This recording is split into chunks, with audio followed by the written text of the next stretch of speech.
Welcome to All High Films Reviews at London Film Festival 2021. Today we're going to be talking about The French Dispatch. I'm Cameron, that's Jordi Steele. He's going to tell you a little bit about the movie.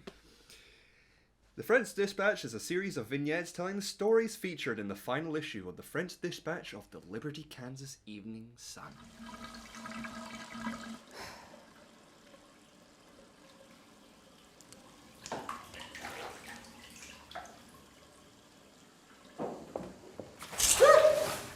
I'm naked, Mrs. Clemens. I can see that. Why are you crying? Tear gas. Also, I suppose I'm sad. Please turn away. I feel shy about my new muscles.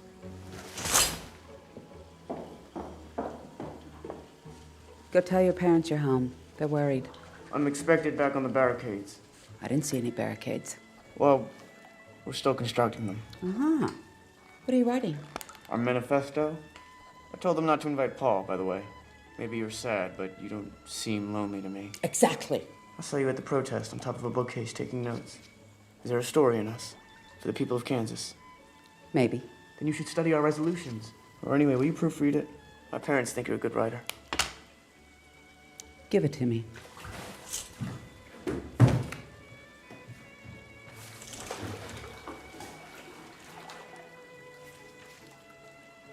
It's a little damp. Physically or metaphorically?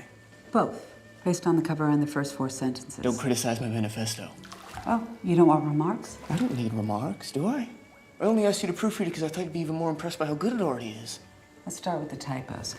I went in with such high hopes for this film. This is his first live action film since The Grand Budapest Hotel. So we had Isle of Dogs before. I was expecting very Wes Anderson-y. I was expecting something a bit more.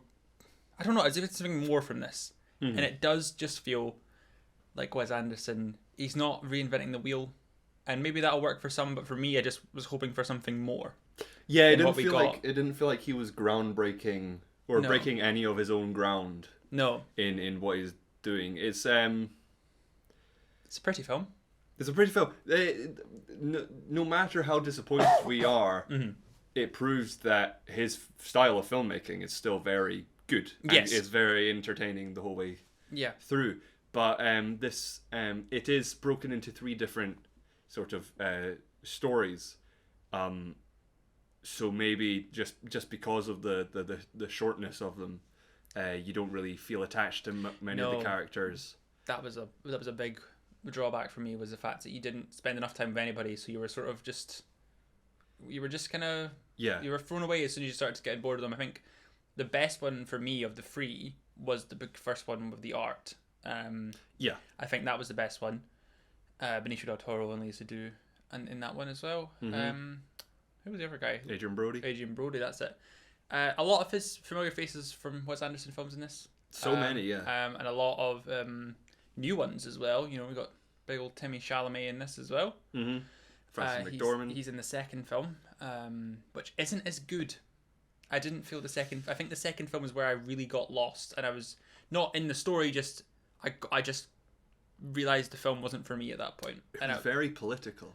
I wasn't. Almost. I didn't like it because it wasn't. You make it sound like I wasn't against it because it was political. But no, I'm saying it felt a bit weird. It felt as if Wes Anderson was directing a Noah Baumbach script. Yes, I see what you mean. Because it had people being pretentious and in that sort of political sense, and students being like sitting around smoking cigarettes at tables and sort of like we're gonna lead the revolution and stuff like that. Yeah, so it really didn't feel like a Wes Anderson film almost. If it weren't for it looking obviously like a Wes Anderson film. A lot of the characters in the short films are new actors, and then it's all on top of this sort of not overarching story, but because it's about the final issue of this news outlet almost, and everyone that works there except Elizabeth Moss, which is weird because she's amongst all these like regulars, and then it makes sense why they're not like focused because they're just sort of like cameos, but then she's there. She doesn't feel like she's in it enough. No. The last one just from talking to folks, seems to be the least well received. The last of the 3 vignettes seem to be that's Jeffrey Wright covering a sort of police standoff.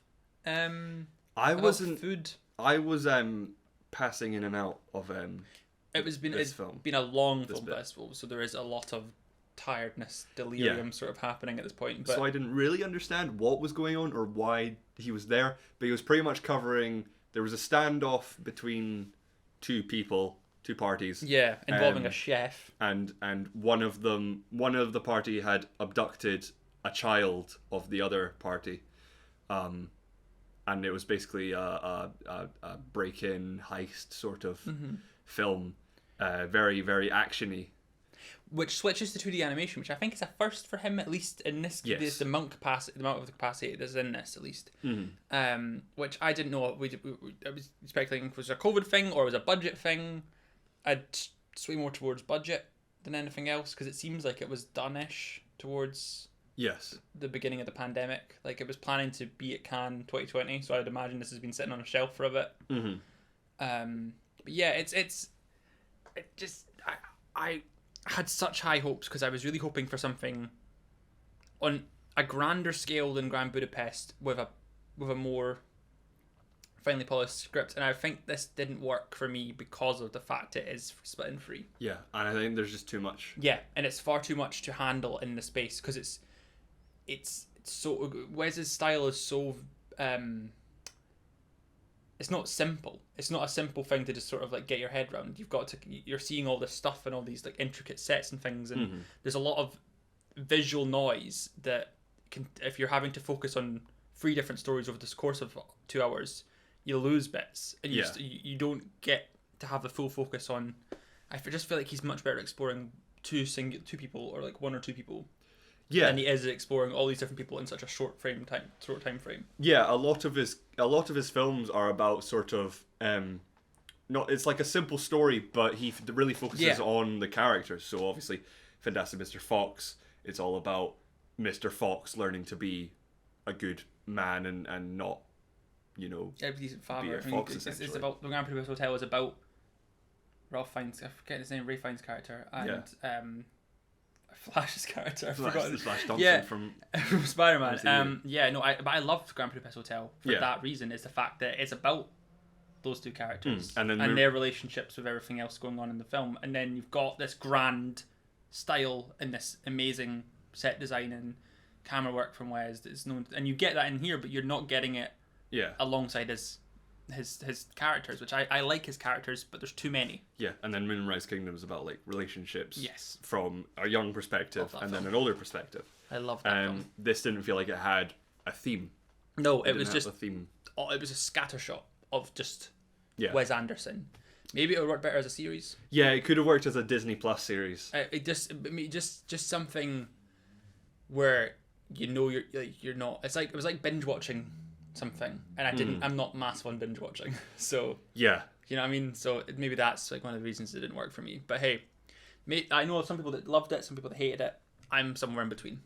Are you excited to see The French Dispatch? Are you a fan of Wes Anderson? Let us know in the comments below. If you're interested in any more London Film Festival stuff, check out the channel, subscribe while you're here, like the video, it'd be great. We're on Twitter at ohifilms. I'm at CamsOG. He's at Real Jordi Steele.